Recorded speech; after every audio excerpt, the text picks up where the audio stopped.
उनके ख़त और आप की 183वीं कड़ी 183rd एपिसोड में आप सभी का हार्दिक अभिवादन, अभिनंदन, स्वागत और आभार। आज जो ख़त मैं रिकॉर्ड कर रहा हूँ ये मैं पहले भी रिकॉर्ड कर चुका हूँ, लेकिन पता नहीं क्यों मुझको बार बार ये विचार आता रहा कि मैं इसको दोबारा करूं। समर्पण और आध्यात्मिकता, सरेंडर एंड स्पिरिचुअलिटी। अपने सभी लेखों में मैंने ईश्वर से सीधे संबंध को चुना है, मगर आमतौर पर लोग इसको कठिन समझते हैं, इसलिए वे मालिक का सहारा लेते हैं। करीबन सभी मज़हबों में खुदा से बराह रास्त मोहब्बत की बात की गई है। बराह रास्त मीन्स डायरेक्ट। करीबन सभी मज़हबों में खुदा से बराह रास्त मोहब्बत की बात की गई है। मेरा मतलब हमेशा सिर्फ ईश्वर को समर्पण से ही रहा है, जिसे कि केवल निर्भरता और प्यार से ही पाया जा सकता है।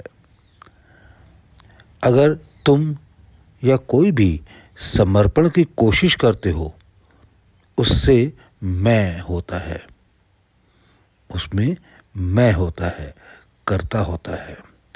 वास्तविक समर्पण तो अज़ खुद विकसित होता है। मेरा मतलब हमेशा सिर्फ ईश्वर को समर्पण से ही होता है, जिसे कि केवल निर्भरता और मोहब्बत से ही पाया जा सकता है। अगर तुम या कोई समर्पण की कोशिश करते हो तो उसमें मैं होता है, यानी कर्ता होता है। वास्तविक समर्पण तो स्वतः विकसित होता है। मेरा हाल कुछ और था।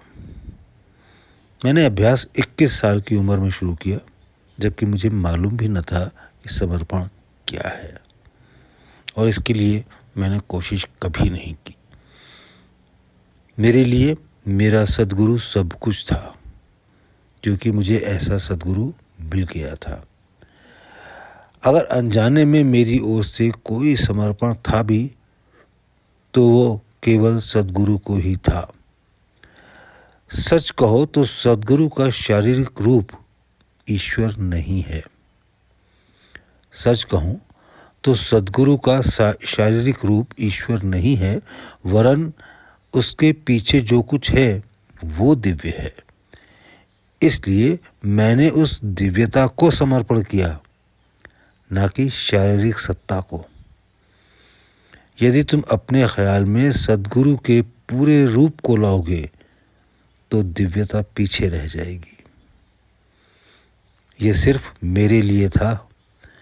मैं दूसरों को इसे करने के लिए कभी नहीं कहता। अतः ये सद्गुरु को नहीं, वास्तविक सत्ता को अर्पण था। लेकिन अब मेरा अनुभव प्रमाणित करता है कि हमारे साथी मेरे अनुभव से फ़ायदा वसूल करें।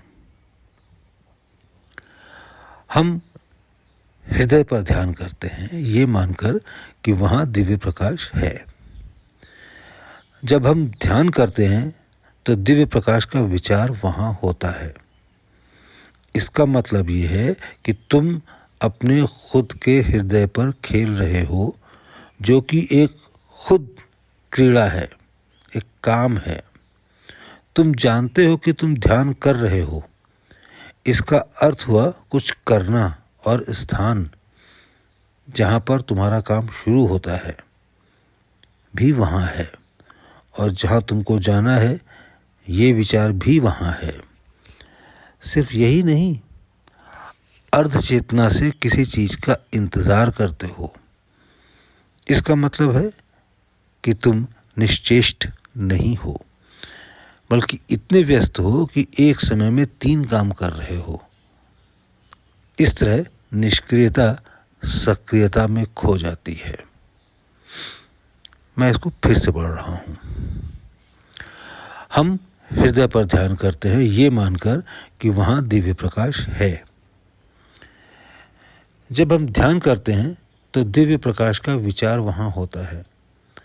इसका मतलब है कि तुम अपने खुद के हृदय पर खेल रहे हो, जो कि खुद एक क्रीड़ा है, एक काम है। तुम जानते हो कि तुम ध्यान कर रहे हो। इसका अर्थ हुआ कुछ करना, और स्थान जहाँ पर तुम्हारा काम शुरू होता है भी वहाँ है, और जहाँ तुमको जाना है वो विचार भी वहाँ है। सिर्फ यही नहीं, अर्ध चेतना की किसी अर्ध चेतना से किसी चीज़ का इंतज़ार करते हो। इसका मतलब कि तुम निश्चेष्ट नहीं हो, बल्कि इतने व्यस्त हो कि एक समय में 3 काम कर रहे हो। इस तरह निष्क्रियता सक्रियता में खो जाती है। हाँ, हमारा तरीका असलियत में सबसे आसान है, क्योंकि सरलतम अस्तित्व को पाने के लिए सरलतम तरीका होना ज़रूरी है। वहाँ सत्ता और हमारा हिस्सा बनता है। संदेह के स्थान पर विश्वास होना चाहिए। सभी सांसारिक समस्याओं के लिए मेरी समझ में आध्यात्मिकता ही सिर्फ इलाज है, जो कि अभिव्यक्ति को विकसित करने में सहायता करता है।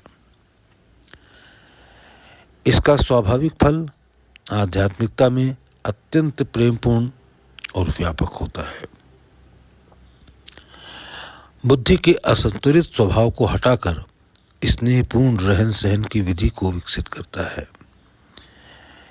यह सूझबूझ और उचित नैतिकता को उत्पन्न करता है, जो कि तुम रोज़ बरोज़ की जिंदगी में उपयोगी है।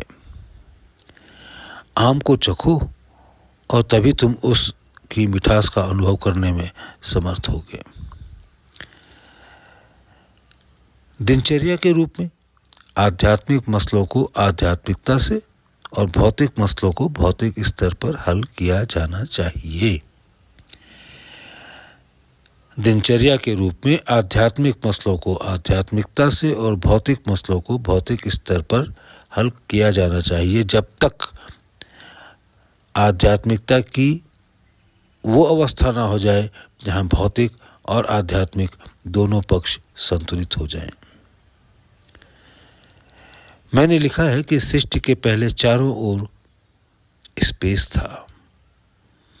तुमने अपने पत्र में कहा कि मैंने इस प्रसंग में अपने मत का ये लिखकर विरोध किया कि ईश्वर सर्वशक्तिमान है। ईश्वर अपनी परिधिगत क्षेत्र में सर्वशक्तिमान है और केंद्र की ओर सीमा में शून्य हो जाता है। ईश्वर से संबंधित सर्वशक्तिमान, सर्वव्यापी और सर्वज्ञ के गुण मात्र अदृश्य गुणों से सुशोभित करने के लिए हैं, जिससे कि हम गुण के पदार्थ की ओर बढ़ सके। लेकिन निरपेक्ष सभी गुणों से मुक्त है, लेकिन निरपेक्ष तत्व सभी गुणों से मुक्त है, जो कि शून्य है, जिसके लिए लोग जिज्ञासा करते हैं। मनुष्य की महानता उसके व्यवहार में है, जो कि जीवन की बढ़ती अभिव्यक्ति की संरचना करता है और आध्यात्मिकता होने पर समतुल्य हो जाता है। दार्शनिक रूप से यदि हम पूर्वोक्त विचार को प्रसारित करें तो वैज्ञानिकता से ये सिद्ध होता है कि मनुष्य अपनी लघु परिधिगत क्षेत्र में कुछ नहीं है, और जो कुछ वो है वो केवल केंद्र मनस सीमा में ही है। जब हम ऊंचे जाने की सोचते हैं तब हम हमारे अपने आधार अर्थात वैयक्तिकता को भूल जाते हैं। यदि हम अपने को एक बिंदु पर नहीं छोड़ते या खोते तो दूसरा बिंदु दुर्बोध रह जाता है। यदि वैयक्तिकता का विचार नहीं खोता, नहीं छूटता, तो वहाँ हम पूर्ण विकसित नहीं हो पाते और जहाँ हैं वहीं रह जाते। जब हम सत्ता की गहराई को पार करते हैं तब हम स्वाभाविक रूप से अपनी वैयक्तिकता खोते जाते हैं, जैसे ये इसका प्राकृतिक स्वभाव हो, और ये हमारी प्रक्रिया का फल है। खोइए और तब पाइए। यहाँ खोना ही पाना है। जब हमें वहाँ प्रवेश मिलता है जहाँ शून्यता है और वहाँ कायम हो जाते हैं, तब वैयक्तिकता हमेशा के लिए अलविदा हो जाती है। मनस एक समय में एक को ही सोच सकता है। यदि तुम वैयक्तिकता के साथ हो तो तुम आगे नहीं बढ़ सकते हो। वास्तव में सत्ता की सही अवस्था पर पहुंचने के लिए वैयक्तिकता की पकड़ को ढीला करना होता है। पूर्ण प्रलय के समय हर आत्मा स्रोत पर पहुंच जाती है, लेकिन क्योंकि इसी जन्म में हम उस अवस्था में प्रवेश करना चाहते हैं, पूर्ण प्रलय के समय हर आत्मा स्रोत पर पहुंच जाती है, लेकिन क्योंकि इसी जन्म में हम उस अवस्था में प्रवेश करना चाहते हैं, इसीलिए उस अवधि को बचाने के लिए, स्रोत पर पहुंचने के लिए ये कार्य शुरू कर देते हैं। यदि हम अपना विकास चाहते हैं तो हम पर यह लाजिम हो जाता है कि ध्येय को सबसे उच्च कोटि का बनाएं, जिससे हमारी लघुता फैलकर गरिमा हो जाए। ये वास्तव में ध्येयों का ध्येय है, यहाँ तक कि ध्येय के बाद ध्येय स्वतः लोप हो जाए। हर एक आत्मा का स्वयं अपना स्वरूप होता है और हर आत्मा जब तक मुक्त न हो पुनर्जन्म जारी रखती है। लगभग सभी मनुष्यों में जागृत अवस्था में सोने की बीमारी सामान्य है। मान लो नई आत्माएं आ रही हैं। शरीर में आने के बाद सही और गलत सोचने का विकास होता है। इस तरह इसमें गलत विचार और भाव आत्माओं को अधोगति करते हैं और इसीलिए सफाई की आवश्यकता होती है, क्योंकि हमने खुद को स्वयं ही अपने विचार द्वारा पतित बनाया है। सफाई ज़रूरी है, अनिवार्य है, लाजमी है। व्याख्या करने के लिए तुमने मुझको विचारों को दिया, इसके लिए एक बार शुक्रिया अदा करना चाहता हूँ। जबकि लोग ऐसे भी हैं जो इससे पहले कि मैं उनको सेवा करूँ मुझे छोड़ देते हैं। दुआ गो रामचंद्र।